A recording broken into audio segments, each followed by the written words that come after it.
Welcome to Oregon Indie Film, a video podcast that shines the light on Oregon's independent film industry. I'm your host, Dawn Sellers. I interview Oregon's independent filmmakers who offer insights into the creative process, challenges, and triumphs of making movies in Oregon. Today's episode features actor, writer, director, and producer Rollyn Stafford. I had only briefly met Rollyn before today, so I enjoyed chatting about his background, an intense film school experience in Canada, film festivals, World War II films, shooting locations, and his current film Backseat Driver, screening on August 14th at the Tomorrow Theater. I hope you enjoy this episode. I'm here today with Rollyn Stafford to talk about his new movie, Backseat Driver, which is going to be showing soon in Portland. How are you doing today, Rollyn? I'm great. How are you doing? Good. Thanks for being here. You bet. First off, I think we'll just start by having you tell us who you are and kind of what you do. I mean, you do a lot. You have a lot of films. So, yeah tell us what you want us to know. Well, I work primarily as a director, actor, writer, and sometimes producer in the Portland film industry. When I'm not doing that, I work at the Portland Art Museum in the events department, and I also teach film history at Portland Community College. Oh, wow. Yeah. That's a lot, yeah.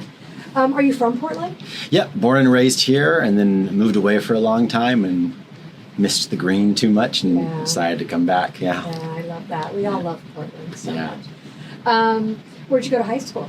Countling Gable. Oh, okay. And then did you go to film school here, or did you go to film school at all? I eventually did go to film school at VFS, Vancouver Film School, in Vancouver, BC. Yeah. What was that like? Intense. It was a one-year intense program, basically sort of 4 years of college mashed into one. Wow. Yeah. It taught me how to deal with stress, for sure. I bet. Yeah, it gets you ready for the film set, for sure. So when did you first decide that you wanted to be in film? Did you always know that, or? That's a good question. Was there like a light bulb moment, like, hey, I want to make films? Oh, wow. I mean, I've always been into movies from a very young age, obviously, and could recite Disney lines all the way through movies, But I think really after I saw The Shining, that movie really opened up. I thought, this is what a movie can be. These are the possibilities.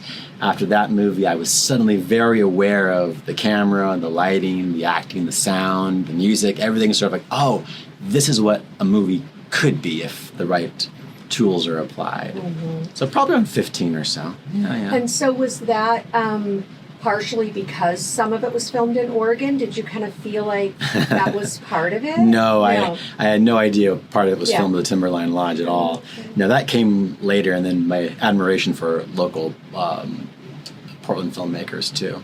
Yeah. Mm-hmm. And so do you write? You write also? Yeah, I write almost all my movies that I produce and direct and also write, and it's going to be a change for me, though. In the fall, I am directing a film called The Mural. Oh, yeah, I've heard about that. Yes, which is the first movie I've been hired solely as a director. Wow. I am not a producer, I am not a writer, and it's quite a change not to have like all this creative control over a film, but also I'm not in charge of everything either. So that's kind of a cool thing. So it's kind of scary, though, because you don't have that control. It is, but at the same time, I'm not the one who's worrying about money anymore. Right. That's a good thing. That's always a good thing. That's a good thing, yeah.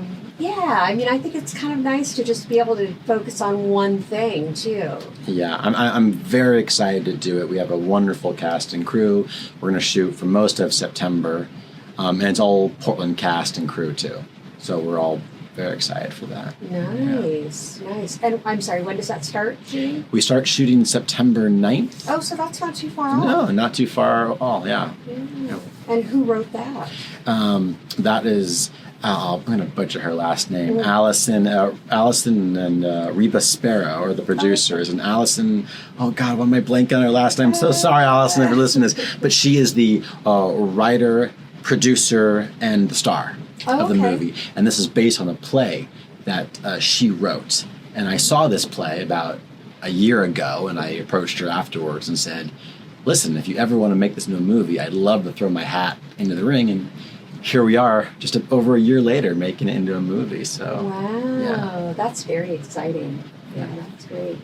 And so we're really kind of here to talk about Backseat Driver. Yeah. Because that is playing at the Tomorrow Theater on August 14th. Yes. Now, but that's not the premiere. It's shown, was it in Santa Fe? Or? Yes, it had its first, I guess, film festival premiere at the Santa Fe Film Festival in March. And it won Best Comedy. Oh, wow. Congratulations. Yeah. Thank you. That's fantastic. Yeah. But this is the Portland premiere. Yes, this is the first Portland public premiere. I had a private screening for my cast and crew last year, but we thought we owed it to ourselves to have a proper, Portland premiere since it's all primarily Portland-based.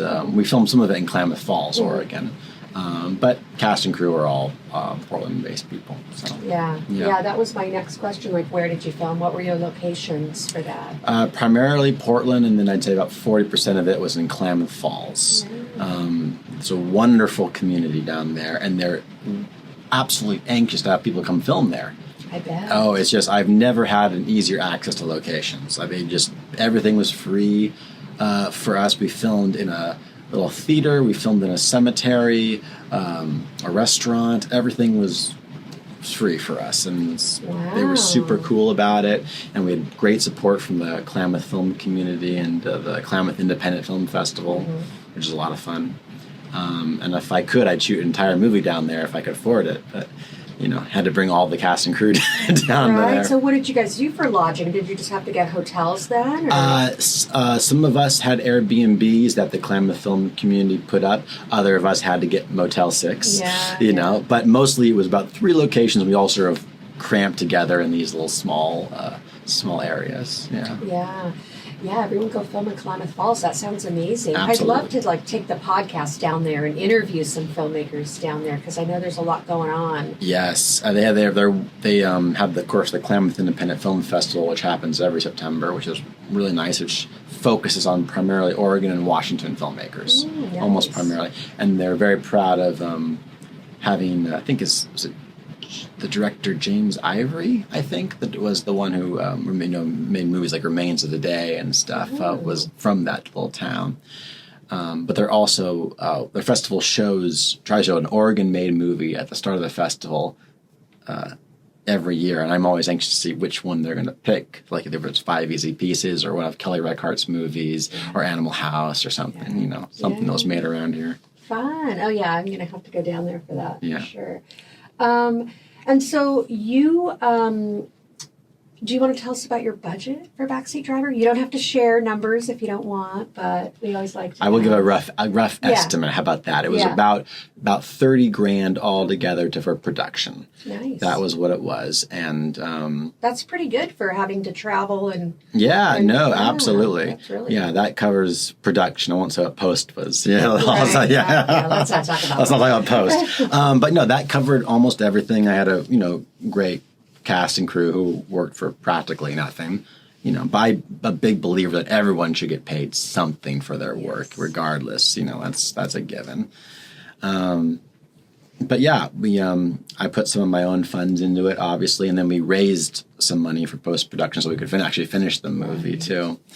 And we had a lot of great help from everyone in the Portland film community. Yeah, and you had a co-producer, Myra Lisa, was your co-producer. Oh, yes. Yeah. And my AD. Oh, okay. Yes, and she is a firecracker. Yeah, she is so good to have in my corner. She gets stuff done. She is, LA person and a hustler if I ever saw one. So she's someone I'm always happy to have on my set. Yeah. I actually AD'd for her on her episode 4. And so, we had a great time working together. Oh, for My Dating Hell? Yeah. Yes. She's wonderful. Yeah, she's a great actor, too. Yes. Yeah. Yeah.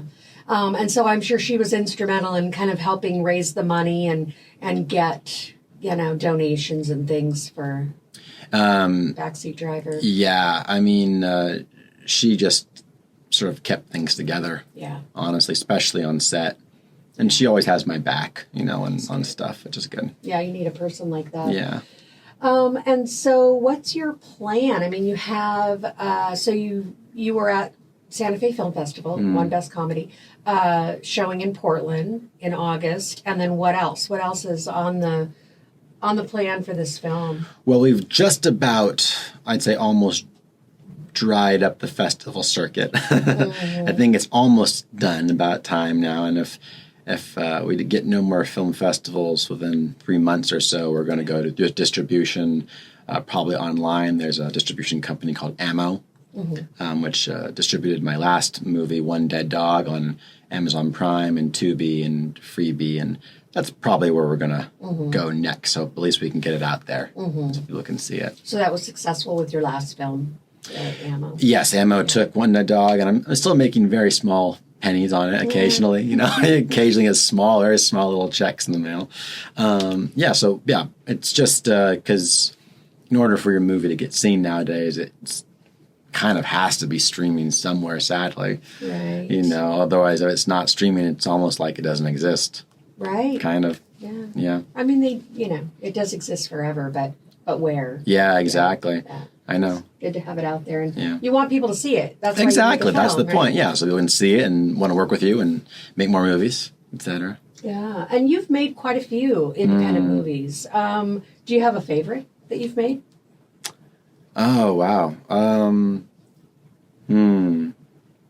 Well, my favorite feature has probably been Backseat Driver. I feel like I'm learning and growing with each movie. Yeah. So probably Backseat Driver is my favorite feature that I've made. For short films, I made about 14 of them. Probably Zombie Walk is my favorite short. That's the one that reached a lot of people, and that had a strong effect on Oregonians because of the pandemic. Was that during the pandemic? Yeah, we filmed it in September of 2020 in downtown. So, oh wow! Right when this is the perfect production value, because we're in the middle of COVID, the protests of downtown have been going on, and we have these fires from Washington and California. I don't know if you remember all that smoke in downtown in 2020. So we basically filmed during that time. It felt like we were burning to the ground. Yeah, and it was like it was like a perfect production value for a zombie apocalypse movie, and I'm very proud of that. That I had a 5-person crew that risked their health to go out and shoot that with me. Is that somewhere streaming now, or can see that? You can find that on my website. Oh, okay. actressrollynstafford.com. Yeah. Perfect. Do you have we talked about Klamath Falls a little bit and downtown Portland, but do you have a favorite film location that you've filmed, or maybe that you'd like to film? Ooh. Well, I love Central Oregon, and when we filmed One Dead Dog, we went up to Black Butte Ranch and Sisters, Oregon, and that was a lot of fun for me because I spent a lot of my summers growing up in that area. Oh, okay. And just to be around the smell of pine and desert was really, really nice. And it's not far away. It's 2.5 to 3 hours away, and just the best out there. If I could film there more, I definitely would. Yeah, I mean, I think that's the beauty of Oregon, is that you can be at the beach, or you can be in the mountains, or you can be in the desert. Yeah. Within an hour or two. Within an hour or two, yeah, exactly. Yeah. It's great for filming, definitely. What do you find is your biggest challenge for making films in Oregon? Well, besides getting the money together. Right, besides the money, we all know that's a huge challenge. Yeah, challenge. I always say money is the challenge, then distribution is also the challenge after that. But by production-wise, I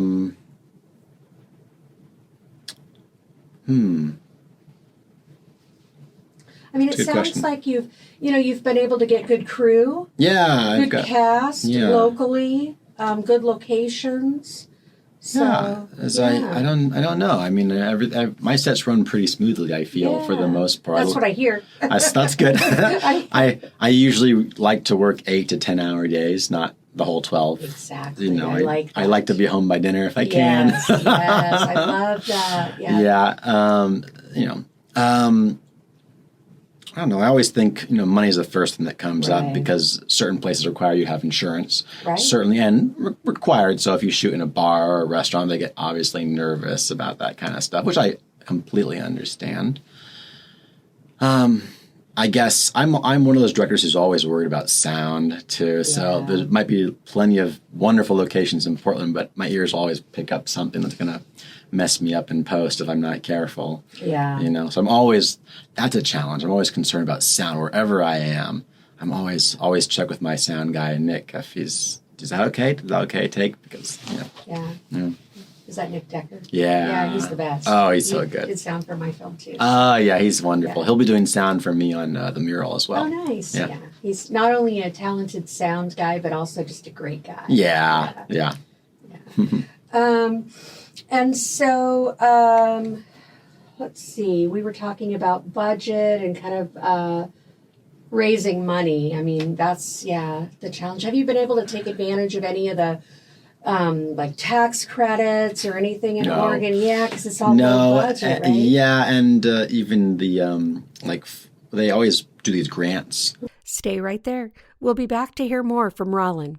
Calling all filmmakers, performers, and creatives. The Soundstage is your home for high-quality recording in the Portland area. Whether you're working on an audio or video podcast, voiceover project, audiobook, casting your next film, or need help with that self-tape audition, we offer a professional, welcoming studio space. Come record with confidence and mention the Oregon Indie Film Podcast to get $5 off your next session. Learn more about the Soundstage, the Northwest's premier voiceover and recording studio, at thesoundstagenw.com.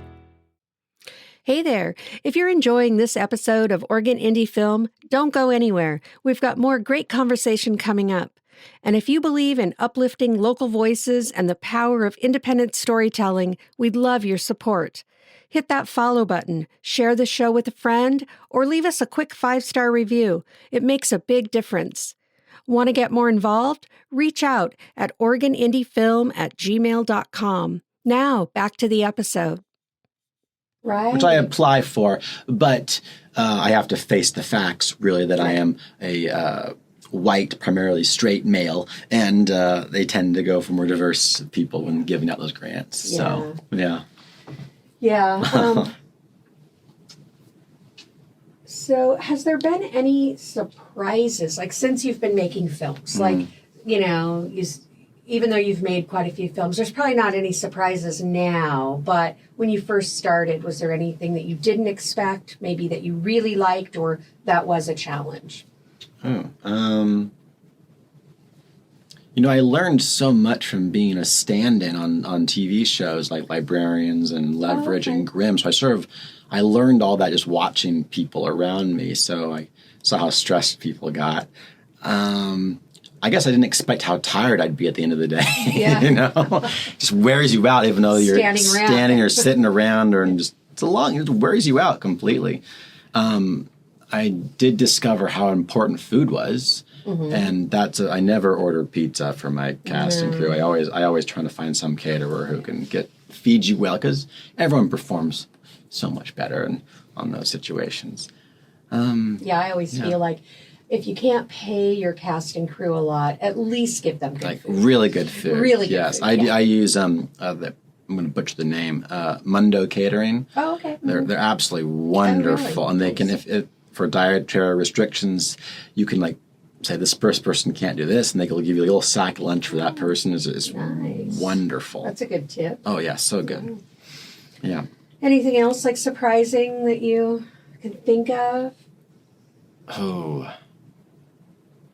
I'm often surprised surprised myself how fast I work at times, because there seems to be a lot of films important that get shot and then never see the light of day. Right. And I've never understood that. So I've always made a point to work, I guess, quickly, or at least have a deadline. Yeah. This should be done by this time, so we can move on to the next step. And Including post? Including post, yeah. Do you do your own editing then? No, my editor is primarily Sean Parker nowadays, who's a wonderful, great guy, great filmmaker. He'll also have a short film at the Backseat Driver premiere. Oh, okay. Too. We're showing one of his short films before mine. Yeah, I'm familiar with his Fogtown series. Yes, absolutely wonderful. Yeah, just so good. And we're going to show one of his finger puppet shorts before my movie. Oh, that'll be fun. Yeah. So Sean does most of your editing, and okay, well, good. But he's pretty quick. Oh, very quick. Yeah. Oh, yeah. Works really fast. Yeah. And so of, writing, directing, producing, I think you've already said directing is kind of your favorite, or Yeah, would probably. you consider, Yeah, I would say directing is, I like having the control Yeah. on the situation. That's a lot of fun. Now, have you, you're directing the mural. Is that the first time you're directing something that someone else wrote? Yes. It is, very first. Oh, wow. Yes. Okay, well, that is exciting. Yes. Okay, I always like to ask this question.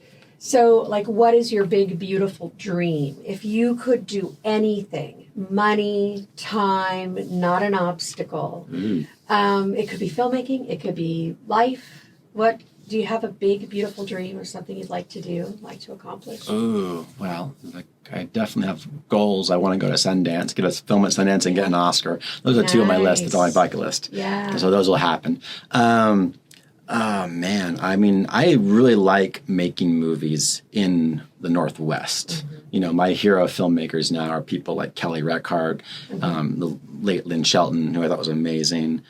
Gus Van Sant, certainly, Todd Haynes. I love filmmakers who use the Northwest. And if I could have a full budget to make a movie, maybe another road trip movie or something, and throughout Oregon, I would love to do that. Or maybe film completely down in Ashland. I love the Oregon Shakespeare Festival, too.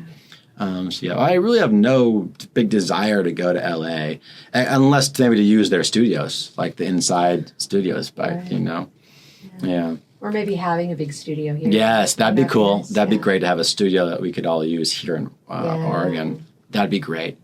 In terms of others, I have a really big I would love to go on like a festival tour. I love film festivals. So to go to a bunch of these is definitely a dream of mine. Also network with other filmmakers and meet other, wonderful filmmakers from all over. That's a big one. So have you been to a lot of festivals? Yeah, I've been to a lot, but they're mostly local based, Zombie Walk got into the Bend Film Festival in 2021, and I was very excited for that one. That's sort of Oregon's big film festival. Yeah. Sadly, it was right when the Omicron COVID started to pop up, and so we were all set to go. I had my Airbnb planned, and then we all went virtual last second. I was like, oh, shucks. So, yeah.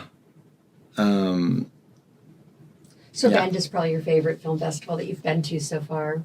Yeah, so far, yeah. But you haven't been to Sundance at all? No, I've not been to Sundance. Yeah. That's on my list to go.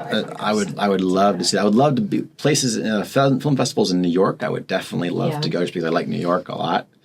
Yeah. Yeah. And in Brooklyn especially. There's a whole list of film festivals I would love to go. Nashville Film Festival. That one's really good. Yep. Yeah, I just got back from the Valkyrie International Film Festival, which is female directors. It's focused on female directors. But that was in Buffalo, New York. Oh, nice. And that was they have a great film community there, too. So, that. But I think they have a big general film festival there also. So if you get the chance to go to the I can't think of the name of it right now, but in Buffalo, it's and there same people run. Oh, nice. There are certain film festivals in LA, certainly I would definitely love to see. Absolutely. But it's mostly people I would like to work with, especially down there, especially the Duplass brothers. Oh yeah, wouldn't that be fun? Oh my God, yes. There's a dream of mine. I want to meet those guys. Okay, if I could work with them or at least act for them in a movie, that would be a dream because they have been my heroes for a very long time. And so you were an actor before you started in making films. Oh yeah, so were you in theater? Oh, you still act. You actually have a role in Backseat Driver. Yes, but that was out of necessity. That's only because my actor, who was supposed to play that role, got what's it called? Hinge or something? What's it called? Shingles. Got shingles. Oh my God! Like a day before, and there was painful. No way they could drive down to Klamath Falls. So I had to literally just step into the role because there was no time to recast and. Yeah, it was a fun part to play. I'm glad I did. It was he would have done it very differently than I would have. Yeah. So were you in theater at Cat and Gable? Yeah, absolutely. Oh, nice. Theater in Cat and Gable, and then I've taken acting classes from the wonderful Christina Haddad. Oh, yeah. From the Actors Lab. I love Christina. She was on the podcast. Yeah, she's also going to be in the mural. Oh, so I'll be directing my teacher, which will be interesting. Yeah, she's actually part of the reason I started the podcast. Oh, no way. Yeah, our conversation about Oregon indie film and what can we do to help promote Oregon indie film. And so, I love Christina. She's amazing. She's wonderful. I look forward to seeing her in that. Yeah. Also very talented. Oh, yeah, absolutely. And teacher, at the Actors Lab. Mm-hmm. And so, advice. Maybe advice that you were given when you first started that's kind of stuck with you, or that you've received over the time of your filmmaking career that you'd want to pass on to someone else. Like a nugget of advice.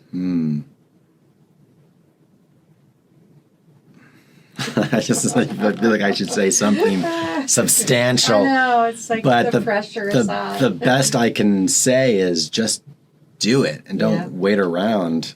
Just go out and make. I've made 14 short films and 4 features, and haven't had the success I wanted yet, but I'm still trying. Right. So just do it. Pick up your iPhone or whatever, and just with your friend, and just go out and make it. And if you do have money, do your research before and find out what to spend it on. Yeah, I think that's really good advice and very common advice. Like that's what most people say is just do it. Don't wait for permission. Don't wait around. Just make your film. Yeah.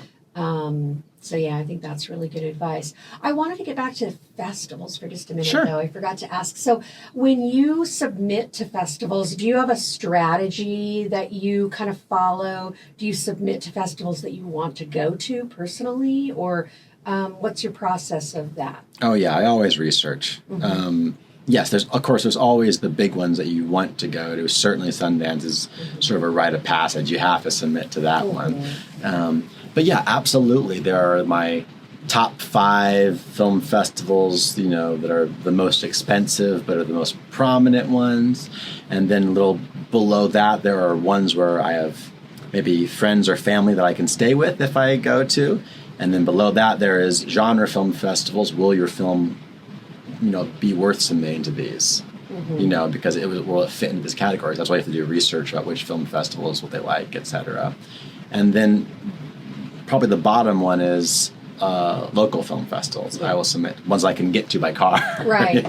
Yeah. Doesn't cost a lot to get to them. Exactly. Yeah. And you want to have your friends see the film too. Yeah. All the people that are local. Yeah. And I always submit the early bird deadlines too, because there's different deadlines for each film festival, and they go up about $20 each time, and I always submit to the early ones. Yeah, that's good advice. What are your top 5 then? So Sundance, obviously. Sundance, obviously, is a big one. Anything in...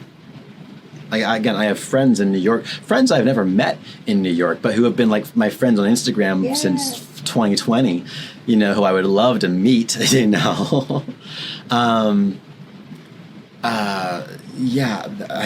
have like a list at home if I... that's all right. I love genre film festivals, especially, even if I don't make horror as much as I used to. Those are really fun to go check out. I like film festivals that, have panels and really try to open up doors to the filmmakers, I guess the other option is, of course, you can sell your movie at these film festivals, but that's a long shot. Kind of the idea, the dream. When you go to a festival, Yeah. Have you ever been to the Austin Film Festival? No, it's on my list though, down in Texas there. Yeah, that's I like that one. I've been a couple times. As a writer, it's really fun because it is kind of a screenwriters festival, even though they also show films, but and you can submit films, but they have a lot of panels, a lot of great panels. I like those. So as a writer, it's a great one to go to. Those are really cool. So you have the mural coming up. That's your fall project. Yes. Are you writing anything right now? Yes, I am. Right after the mural in October, I'm hoping to write and direct another short film called In Person. which is sort of based on my teaching career so far at PCC, because I do teach in person and not remotely to these students about World War II movies and Vietnam War movies. Oh, that's fun. Oh, yeah. I mean, not fun, but, interesting. Oh, no, it's the right word. It's basically a movie book club. It's basically, the only homework is you have to watch the movie, and then you come to class and I talk for an hour and then we discuss for an hour and, it's fun. So are those mostly film students that are in that class, or just people who are interested in film? Just people who are interested. My last course I taught on World War II films, a lot of my students knew more about World War II than I did, and I knew more about the movies than they did. So, yeah. But I did have one student come up to me and said, "You really want to make me watch movies?" And that's the best compliment you could get. Like, good. That's the idea. Go watch them all. Yeah. So why World War II? Like, what's the draw for you to teach about those films? Oh, I grew up watching all those movies with my folks, with John Wayne and all those old, and I think it's fascinating because I try to focus on World War II movies that are made in America. Okay. So how America's view on World War II has changed in cinema over the years. So I start my class with Casablanca in 1943, which was shot literally during World War II. We had just entered World War II, and then show films like Patton from 1970 when America was in the height of the Vietnam War. How are they going to sell a war movie during that time?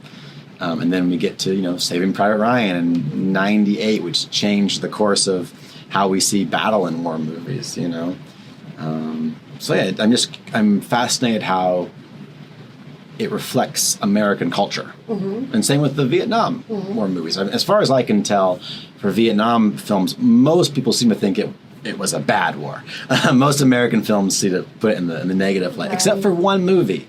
And that's why I start my class called The Green Beret, with John Wayne in 1968, right before the Tet Offensive. And it was the only kind of propaganda pro-Vietnam movie I can find. So, but it's a fascinating one to start with. Yeah. My dad loved John Wayne movies, and I think I've probably seen every one of them growing up. Oh, so many good westerns. I know, all those spaghetti westerns. Yeah. Well, I watched, I don't know how many times I've seen Rio Bravo, so many times. I know. Yeah. I mean, they were, the popular movies of the time. And they still are. Yeah. I mean, they've outlasted. So, any other projects coming up that you've got going that you want to talk about, or? I'm working on another feature that I'm writing, or trying to write about two serial killers, sort of a sleuth kind of story, if you will. Hopefully I can shoot that in January. Yeah. But right now, it's the mural in September, in person in October, and August 14th is the back driver. Everyone should come see. Tickets are available now. Yes. Tomorrow Theater. Yes. Yeah. You won't believe, though, how many people get confused when I send them this link and say, it's at the Tomorrow Theater. And they say, oh, I can't make it tomorrow. No, read the entire email. August 14th, 7 p.m. Yeah, it's the name of the theater. It's not happening tomorrow. No. We'll put the link in the show notes to make it easy for people. Yeah. It's a comedy. Everyone's going to have a good time. There's going to be a Q&A with myself and the main cast afterwards. Oh, nice. Yeah. Those are always fun. It's going to be a blast. So come and ask your questions. If you didn't answer the questions on this podcast, then come and ask Rollyn your questions at the film. And so we can find you online, your website. We already talked about that. It's just your name, rollynstafford.com. Yep. You're on Instagram. Yep. Are you on Facebook? Yeah, sure. Facebook. What about LinkedIn? I mean, I am there, but it seems to be the place now. Is it? It seems to be. I should get on that. I mean, I am on there, but I barely check it now. Yeah, you might want to check it because lately it's kind of picked up. And we'll put links to the tickets for Backseat Driver. Yeah. And the mural, I think, isn't there already some social media happening for that? I think that's where I've seen that. Yes. So. We'll definitely be looking for extras for that movie in case someone wants to volunteer their time to be in a local Portland movie. And there will probably be good food.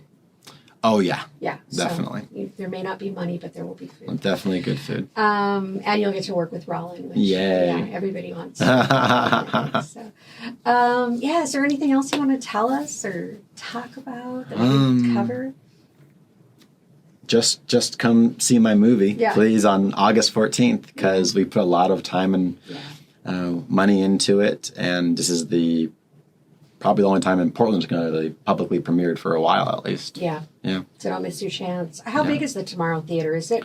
Do you know? It's about 200 seats, I think. Good. That's a good size. We've sold about 50 seats so far. Yeah. So we need to sell more tickets then. We need more, please. Yeah. All right. It's Thursday night. I know you're available. Yeah. Right. Not much happens on a Thursday around Portland. So. All right. Wonderful. Well, thank you so much for being here and taking the time. And I look forward to seeing the film. Thank you. Yeah. Right. Thanks so much for listening. If you'd like to continue the conversation with Rollyn Stafford, get your tickets for the screening of Backseat Driver on August 14th at the Tomorrow Theater. Ask your questions at the Filmmaker Q&A panel following the film. Then connect with him on Instagram and Facebook. The links are all in the show notes. If you enjoyed this episode, please take a moment to leave a 5-star review and share it on your social media. It helps us connect with more indie film lovers. Want to support the podcast by becoming a guest or a sponsor? Reach out at OregonIndieFilm@gmail.com.